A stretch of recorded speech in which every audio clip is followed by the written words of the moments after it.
A very good morning to all. So today we'll discuss about Article 14. Article 14 has two parts. One is equality before law and another is equal protection of law. नाम से ये काफ़ी एक दूसरे के करीब लगते हैं but the origin, the real meaning of both of these is very different. Okay.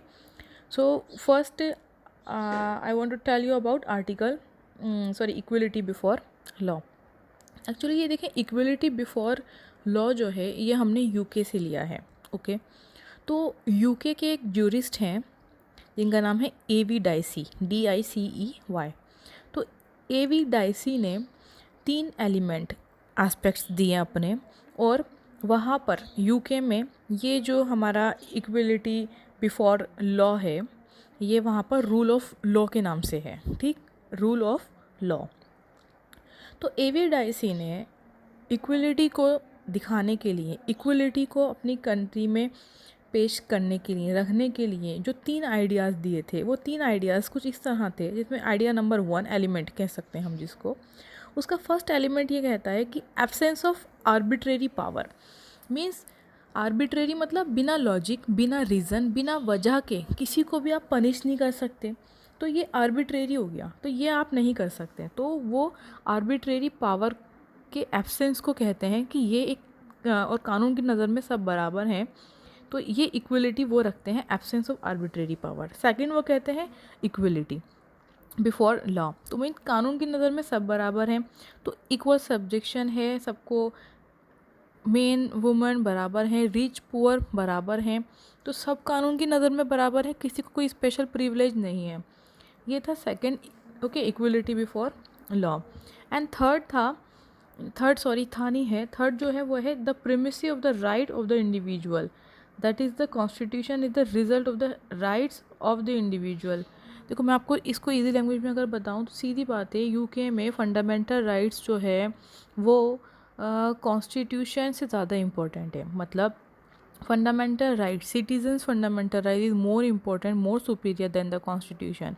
वहाँ पर फंडामेंटल राइट्स के अकॉर्डिंग कॉन्स्टिट्यूशन के अंदर चेंजेस करे जाते हैं. हमारे यहाँ उल्टा है, हम कॉन्स्टिट्यूशन से हमारे फंडामेंटल राइट्स मिले हैं हमें, और हम उन फंडामेंटल राइट्स को इतना इम्पोर्टेंस इसलिए देते हैं क्योंकि वो हमारे कॉन्स्टिट्यूशन ने, हमारे fundamental law of the land ने हमें दिए हैं. तो हम इसलिए ये जो रूल नंबर 3 है इसको फॉलो नहीं करते हैं. बाकी जो हैं 2, एब्सेंस ऑफ आर्बिट्रेरी पावर, वो हम बिल्कुल फॉलो करते हैं. हमारे यहाँ कुछ भी आर्बिट्रेरी नहीं होता है, लॉ के अकॉर्डिंग हर चीज़ फॉलो होती है.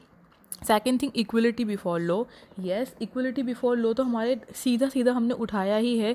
जैसे कि आप देख सकते हैं आर्टिकल 14 का जो टाइटल है वो भी यही है, इक्वलिटी बिफोर लॉ.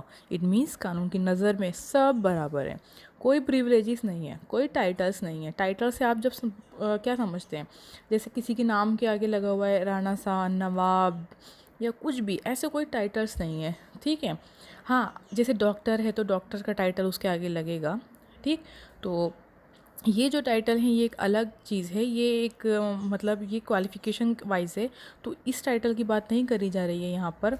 तो यहाँ पर अदर टाइटल्स की बात करी जा रही है जो किसी भी तरीके का स्ट्रैटिफिकेशन दिखाते हैं सोसाइटी में, समाज में, कि वो एक बहुत ही ऊंचे दर्जे का है, ये निम्न दर्जे का है, वो राणा साहब है, वो नवाब साहब हैं. इस टाइप के टाइटल्स जो हैं वो फॉलो नहीं किए जाते हैं. ठीक है. या फिर जैसे किसी को कोई अवार्ड मिल गया, पद्म भूषण, तो अब उसके नाम के आगे पद्म भूषण लगा रहेगा हमेशा? नहीं, ऐसा नहीं हो सकता है. तो ये है कुछ, ये जो है ये हमारा है इक्वलिटी बिफोर लॉ, जो कि हमने यूके से रेंसेक किया है. तो यूके में ये है रूल ऑफ लॉ. बात क्लियर. अब आते हैं इसी आर्टिकल के 14 आर्टिकल के दूसरे पहलू पे जो है equal protection of law. Equal protection of law को अगर बहुत इजी भाषा में आपको समझाऊं तो सीधी बात है कि भारत में एक डाइवर्स कंट्री है. इस डाइवर्स कंट्री की पॉपुलेशन जो है वो 138 मिलियन है. अभी हुआ नहीं है, मतलब ठीक है, हम उसको अभी 120 ही लेते हैं. तो इतनी बड़ी आबादी का ये एक देश है. इस इतनी बड़ी आबादी के देश में अगर हम सबको एक ही लकड़ी से हाँक दें तो ये पॉसिबल नहीं है. तो हर चीज़ का एक ब्रैकेट कह सकते हैं. आप टैक्स का एग्जांपल ले लो. टैक्स जो है वो सब पे करते हैं, लेकिन अकॉर्डिंग टू देयर इनकम।